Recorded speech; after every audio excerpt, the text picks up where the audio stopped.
सहारनपुर से कांग्रेस उम्मीदवार इमरान मसूद ने मोदी के बारे में मारने काटने का बयान दिया था। मसूद के जवाब में राजस्थान की मुख्यमंत्री वसुंधरा राजे ने धमकी भरे लहजे में बयान दिया है कि चुनाव के बाद पता चलेगा कि टुकड़े किसके होंगे। वसुंधरा ने यह बयान राजस्थान के करौली में कल दिया था। मसूद ने मोदी पर मारने काटने का बयान दिया था और उस पर अब वसुंधरा राजे ने कहा है कि ये चुनाव के बाद पता चलेगा कि टुकड़े किसके होंगे। सहारनपुर में एक कांग्रेस के प्रत्याशी ने यह कह दिया कि मोदी के टाइम टुकड़े टुकड़े करके रखे। अब टुकड़े किसके होंगे वो तो इस चुनाव के बाद अपने को देखने को मिलेगा।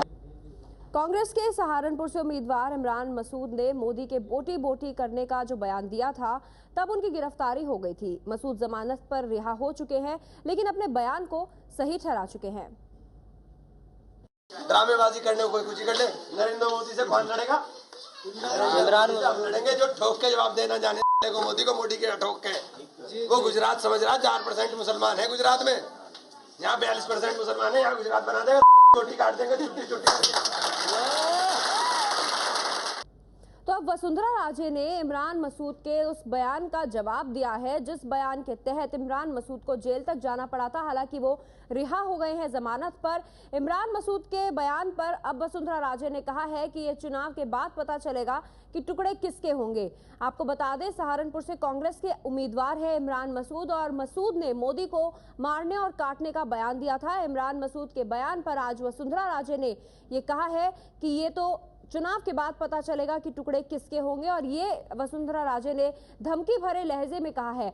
नरेंद्र मोदी को मारने काटने का जो बयान दिया था मसूद ने, उनका कहना है कि वो उन्होंने इस वक्त नहीं दिया था, उस वक्त तो समाजवादी पार्टी में थे, कांग्रेस में नहीं थे, पहली बात। दूसरा वो दिसंबर का बयान है, अब से कुछ महीने पहले का बयान है, अभी का बयान नहीं है। उसके बावजूद उन्हें जेल भेजा गया था लेकिन जमानत पर रिहा है इमरान मसूद। और इमरान मसूद ने जो धमकी दी थी नरेंद्र मोदी को लेकर उनको मारने काटने की, उस पर वसुंधरा राजे ने जवाब दिया है। वसुंधरा राजे ने कहा है कि ये चुनाव के बाद पता चल जाएगा कि टुकड़े किसके होंगे। ये वसुंधरा राजे ने राजनीतिक तस्वीर को मद्देनजर रखते हुए कहा है और ये कहा है कि शायद वोटिंग के जरिए या कौन जीतता है चुनाव उसके बाद पता चलेगा कि टुकड़े किसके होंगे। लेकिन ये धमकी भरे लहजे में वसुंधरा राजे ने बयान दिया है। हमारे साथ जुड़ गए एबीपी न्यूज संवाददाता मनीष शर्मा। मनीष, ये जो बयान वसुंधरा राजे ने दिया है ये एक तरह से उसी तरीके का बयान है जो बयान इमरान मसूद ने दिया था, सिर्फ लहजे में अंतर है। जी निश्चित तौर पर पल्लवी, वसुंधरा राजे राजस्थान में चुनावी प्रचार पर हैं और कल 3 जगह उन्होंने चुनावी सभाएं की थी। इनमें करौली और अलवर की सभा में वसुंधरा राजे ने इमरान मसूद के बयान पर अपनी ओर से जवाब दिया और ये जवाब निश्चित तौर पर न सिर्फ जवाब था, सिर्फ जैसा आपने बताया लहजे का अंतर था, बाकी ठीक उसी तरीके की भाषा और शब्दावली थी कि जिसने ये बात कही है उसका नाम लिए बगैर उन्होंने कहा कि कांग्रेस के एक नेता ने ऐसा कहा कि टुकड़े कर दिए जाएंगे। किसके टुकड़े होंगे ये चुनाव के बाद पता चलेगा, ये मई के महीने में पता चलेगा। तो कुल मिलाकर वसुंधरा ने उसी भाषा में जवाब दिया, सिर्फ लहजे का फर्क। शुक्रिया मनीष आपका इस जानकारी के लिए। तो मसूद ने जो मोदी को मारने काटने की बात कही थी उसके बाद वो जेल चले गए थे, वैसा ही कुछ बयान अब वसुंधरा राजे ने दिया है मसूद के लिए। बीजेपी ने इमरान मसूद के खिलाफ चुनाव आयोग से शिकायत की थी लेकिन बीजेपी खुद क्या कर रही है?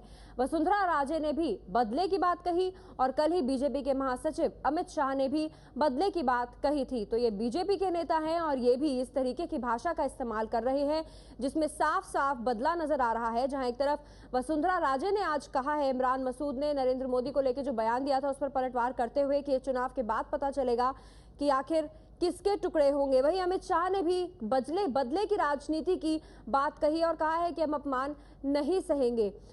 तो बीजेपी के दो नेता और बात कर रहे हैं बदले की। नरेंद्र मोदी के करीबी और बीजेपी महासचिव अमित शाह ने पश्चिमी उत्तर प्रदेश के शामली में ऐसा बयान दिया जिससे राजनीति गर्म हो गई है। कांग्रेस ने अमित शाह की शिकायत चुनाव आयोग से की है और उनकी गिरफ्तारी की मांग की है। कल अमित शाह ने कहा था कि ये चुनाव पश्चिमी उत्तर प्रदेश में सम्मान का चुनाव है, जिन्होंने अपमान किया है उनसे बदले का चुनाव है। पहले सुनिए अमित शाह ने क्या कहा। उत्तर प्रदेश में और विशेषकर पश्चिमी उत्तर प्रदेश में ये चुनाव सम्मान का चुनाव है, अपमान के बदले का चुनाव है और जिन्होंने अन्याय किया है उसको सबक सिखाने का चुनाव है। आंख से आंख मिलाकर मैं बात करना चाहता हूं दलित समाज के कार्यकर्ताओं के साथ, उनके दिल के साथ जुड़ना चाहता हूं। मित्रों आप बताइए मुझे जिन्होंने हमारे समाज का अपमान किया, जिन्होंने हमारे समाज के लोगों की हत्या की, युवकों को मौत के घाट उतार दिया, उन लोगों के साथ बैठकर कभी हमारा सम्मान बढ़ सकता है क्या? बढ़ सकता है? तो अब हाथी जब आपके मोहल्ले में आए तो पूछेंगे हाथी को कि भाई हाथी हमारे सम्मान का क्या है? पूछेंगे या नहीं पूछेंगे?